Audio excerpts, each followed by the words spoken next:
Wavelength. Mental illness doesn't have to be a life sentence. Alcohol addiction, abuse, misuse is the same all over the globe. Sparking the combos about Adelaide. So it made me feel very confident that if we did have it in the state, we were going to know about it. You should be having. There'll be guys that are trained, but they don't feel like they're good enough to take their shirt off. Almost everyone is a culprit of doom scrolling. Anyone who has a mobile phone. On Fresh 92.7. Welcome to Wavelength, sparking the convos about Adelaide you should be having. I'm your host, David, and tonight I'm joined by Ash. How are you doing, man? Yeah, look, it's been a long week, David. I'll have to say that. It's Monday. Yeah, I'm not wrong, though. You're not wrong at all. No, it's just been one of those weeks, and it's only 16 hours into it? Yeah, and hardly any rest over the weekend. No.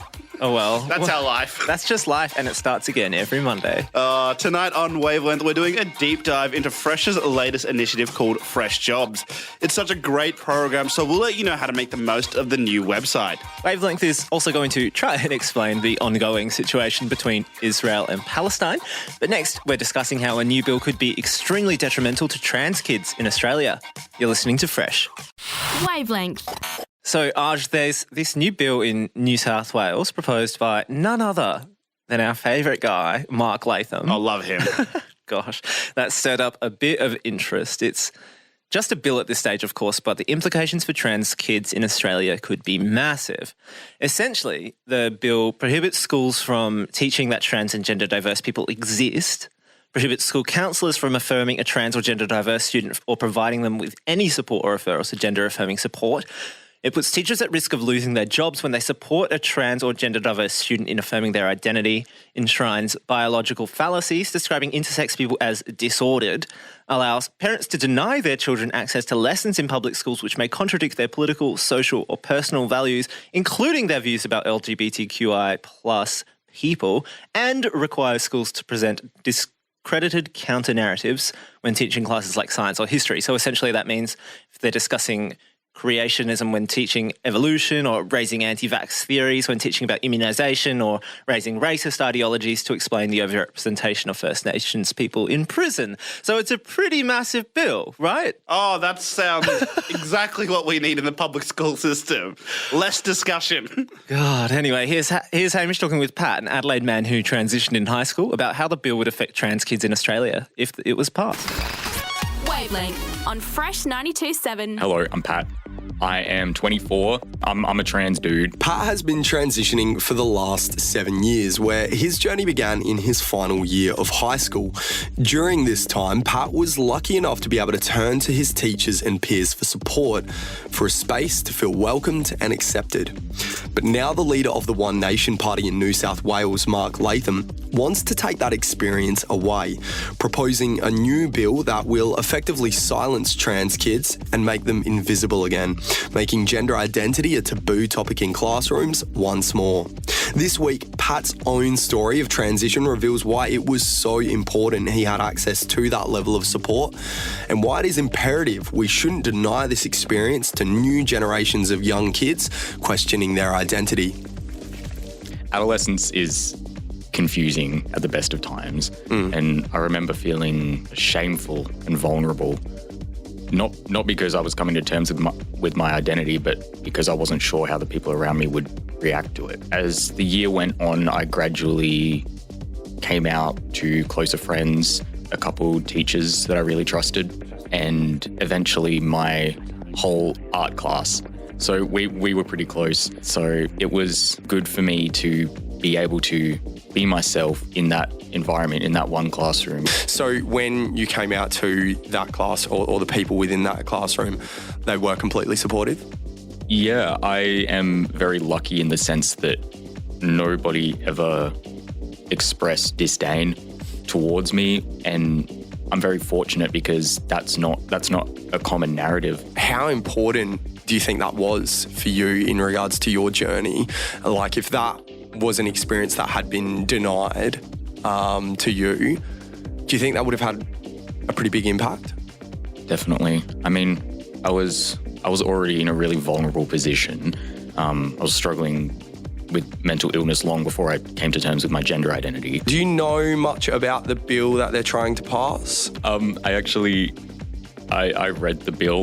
Man, I can't. So you actually read the bill, read the whole thing. Yeah. You could probably tell me more about the bill than I could tell you. So what about it kind of really stuck out to you? There's probably two main points. One, that prohibitions won't stop teachers and people at the school who care about the students. The second point I thought about is that laws and morality will always conflict. It reads like fear-mongering in a way. Yeah. As if gender fluidity is the most threatening thing. But the biggest threat is not allowing kids to explore themselves. Kids spend the majority of their time within the school environment. And that system, if that system fails to support its people unconditionally, then it's a system that fails at the most basic level. Even though I had that support from the people around me, I didn't know if I was going to get it. So if there is a bill that you know is being put into practice, that is a deterrent from the start. I have the best mum in the world, and she didn't understand what I was going through. But she was there for me unconditionally. Yeah. And I'm positive if I didn't have her as a support, then I probably wouldn't be here. So that's why it's imperative to have a space, at least some sort of space where you know that you're going to be accepted unconditionally and you can explore yourself safely. And if there was a law that somehow took that control away, that sliver of confidence that I had, yeah, I don't want to think about it. I know that there's trans kids suffering out there, ones that aren't getting the support that they need. And I want to reassure them, but I can't because the world is volatile. But nobody's identity is wrong. Us trans people are as strong as hell. To any trans people out there or people questioning their gender identity, you are loved and you are cared for, even the times that you don't feel like it. And I think it's important to remember that we are a community, you know. We are people with feelings. I think that's forgotten a lot by people like this who want to propose bills like this. We're probably more human than they'll ever be. Wavelength, sparking the convos about Adelaide you should be having on Fresh 92.7. That there was Hamish chatting with Pat about a proposed bill in New South Wales and how it would majorly affect trans kids in Australia if passed. Quick rewind, it's just a bill that's sort of just being put forward by the one and only Mark Latham. And it has a lot of implications. If it passed, I don't think it will, but if it passed, it would have huge implications for young trans kids in Australia. Pat's actually pretty close with me. I know him pretty well. So that interview was very sort of quite difficult to listen to in a way. It was very raw and real. Yeah, it was.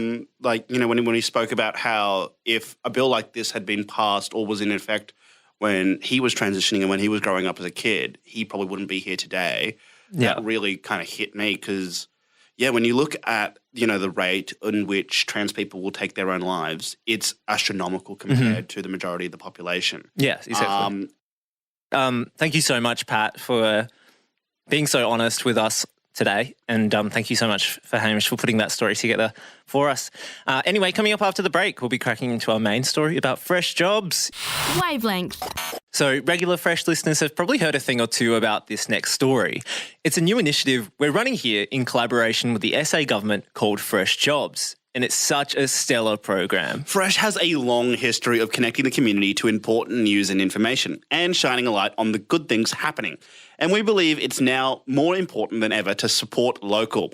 We are ready to do our part, and with the support of the Department for Innovation and Skills as our major sponsor, we have put together our most ambitious community project ever, Fresh Jobs. www.freshjobs.com.au. That's right. So here's Jarrad chatting with our favourite producer, Zane, about the program. Wavelength on Fresh 92.7. Last week, Fresh 92.7, along with South Australian Premier Stephen Marshall, launched a new online centralised platform to support young job seekers in Adelaide who are currently finding it difficult to find work due to some businesses shutting their doors last year because of the COVID-19 pandemic. I spoke with content manager Zane Dean about how the Fresh Jobs campaign was initially conceived and developed. So the Fresh Jobs campaign was an idea that came about really as we, along with the rest of the state and really the country, started to recover from the COVID-19 pandemic, we obviously saw that, the entire state was really struggling. People were out of work. Thank goodness we had things like job seekers and job keepers to kind of keep us going. But it was really once we started to return back to normality and we saw that the unemployment figures around the state, and particularly when it comes to youth unemployment, those figures were still really bad. Youth unemployment in South Australia is nearly double and has consistently been nearly double of the regular unemployment rate. And in South Australia, it is almost always the worst out of every state in the country. So we thought, what can we do here? Because we work with plenty of other businesses around South Australia. We know that there are jobs out there, but there's a little bit of a disconnect, and we saw an opportunity. We have a really passionate and loyal community of listeners. We have a lot of young people who listen to the station. We are a youth community station, and so we saw an opportunity to really do something for that community and help bridge that gap and get young job seekers ready for work and help kickstart their career, so to speak. Fresh Jobs is, as it's been described at its launch, that it's a multi-purpose platform to provide resources and other tools for young job seekers in Adelaide to help them to gain, obtain and even retain employment within any profession or industry that they want to apply for. What do job seekers get from this? What can this initiative do to cut through the barriers that happen when they are trying to get into the jobs market? Yeah, great question. So the whole Fresh Jobs campaign really centres around that website, freshjobs.com.au. That's our home base for everything. And look, what we're trying to do is something more than anything that is local, that is driven by the community for the community. So there's no shortage of websites where you can see what jobs are available to apply for. You've got Seek, you've got Indeed, all those other kinds of job listings websites. That's not what that is. What this is a South Australian website tailored towards South Australian job seekers with resources from South Australian businesses and governments. So if you are someone who is either seeking a job or you want, it's not necessarily just for people who are seeking work from scratch, but people who maybe need advice on how to apply for a promotion or they are looking to switch careers. There's a lot of important stuff there for a lot of people. Basically, this is where you can find out, the latest news and information from your industry. There's resources like tools to help you build your resume and your cover letter and tips for the interview process as well. It's not just a website, it's also a monthly newsletter that we're distributing, which you can subscribe to right now. Series of interviews with experts that will circulate throughout the rest of the year on air through our Brekky show with Johnny and Davo, as well as, those interviews will be podcasted so you can listen to them at your own leisure. It's basically a wide-reaching campaign for us to deliver information directly to people who are seeking work or seeking to improve their careers or change them somehow, and the key difference for us is that this is a local initiative. Well, as you know, COVID-19 pretty much decimated many industries and sectors last year through many lockdowns that were initiated by governments, and a lot of people did unfortunately lose their jobs, and those who graduated from high school went into a jobs market that is now completely chaotic, and it's pretty fragmented in a way that they may not get an opportunity to go for a job interview and to find a job that they have always wanted to do. But what do you think that Fresh can do itself to try and persuade more businesses, small or large, to entice young job seekers to wanting to be recruited for their business? What we know right now is that, yes, 2020 was hard. COVID-19 did decimate the job market and the economy, as you correctly explained. But right now, here in 2021, we know that there are plenty of jobs going in a whole bunch of sectors, from things like aged care, construction to defence industry building. There's plenty of sectors right now that are really firing, that are looking for people. And so our question is, what can we do to make sure that South Australians are getting those jobs, and how can we make it easy for South Australians to get those jobs? And our hope is that as we continue to build this, it will set an example and set a precedent for even more businesses, even more sectors that maybe are a little bit slower to bounce back and start opening up to people as well. Hopefully this makes a difference, and that difference in turn will breed even more of a difference in the future.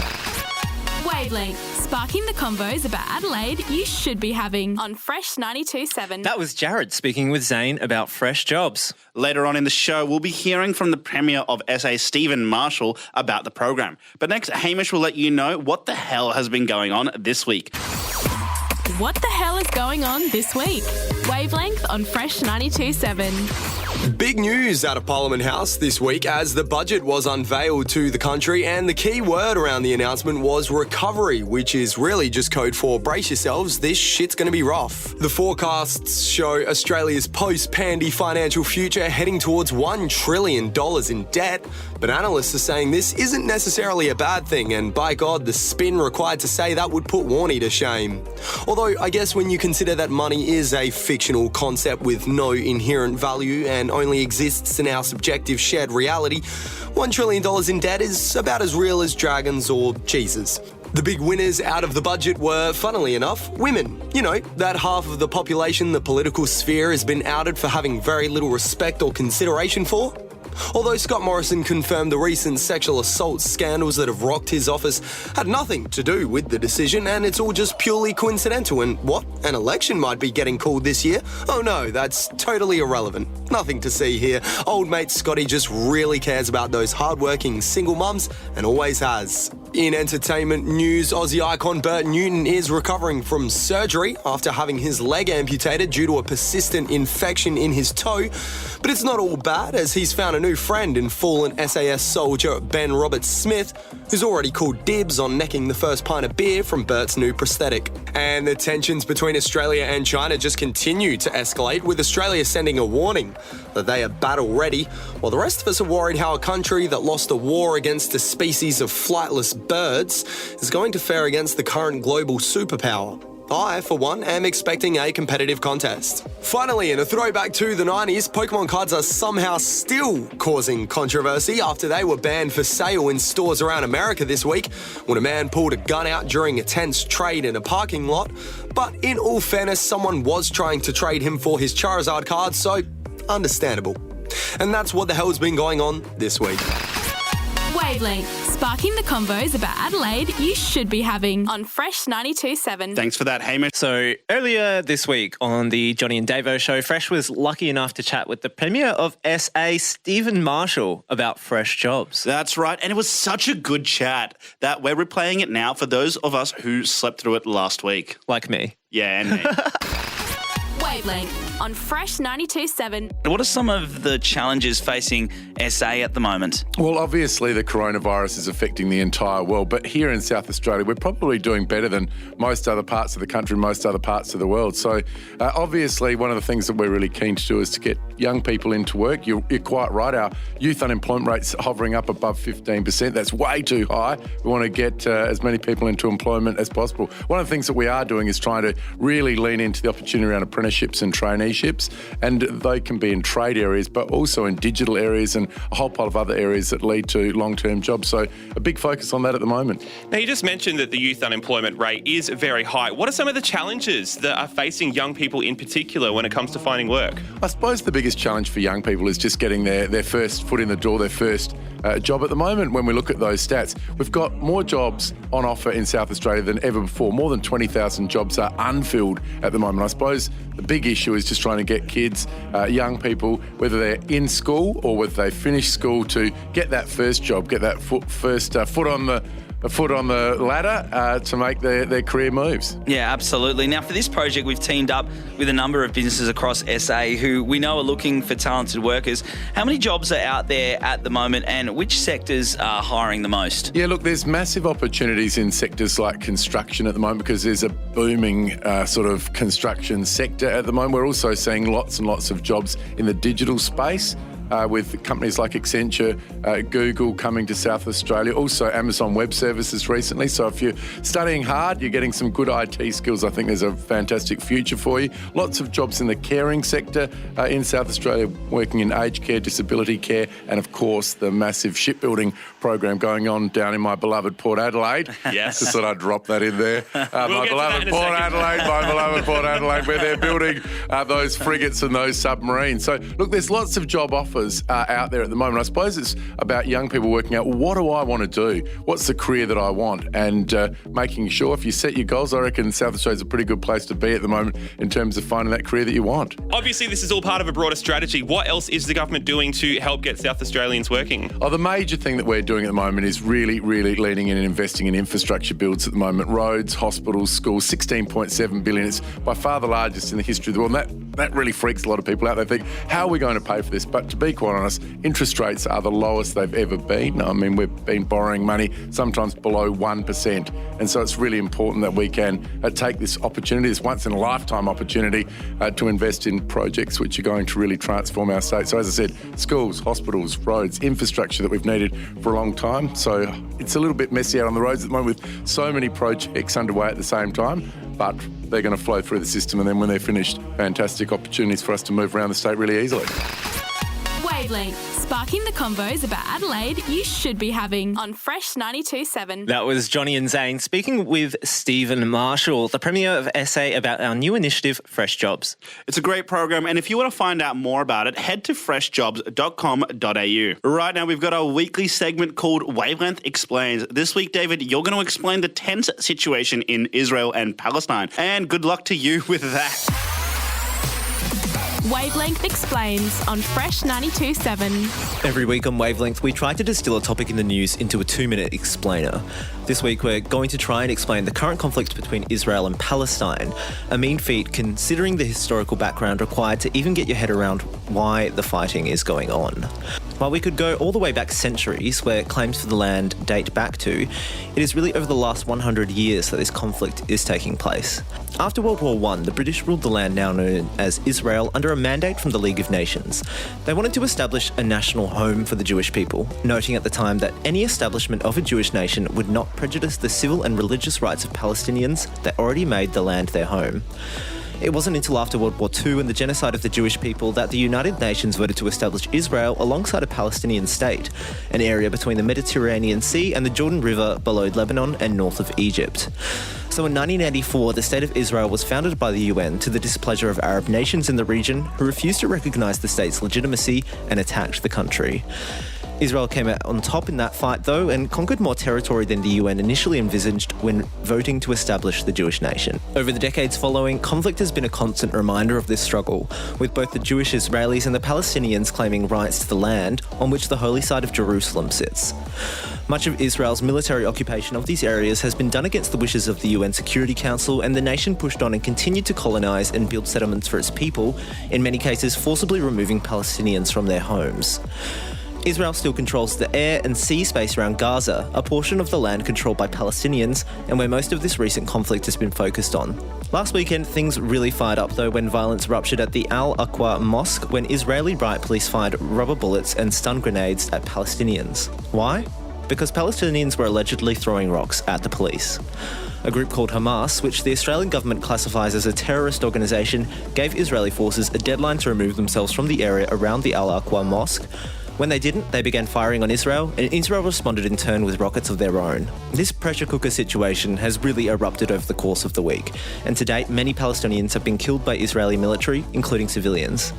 Just yesterday, Israeli forces destroyed a building that housed journalists reporting on the conflict, alleging it was a Hamas base. As of 15 May, according to the Gaza Health Ministry, at least 139 people have been killed in Gaza, including 39 minors, and more than 1,000 others wounded.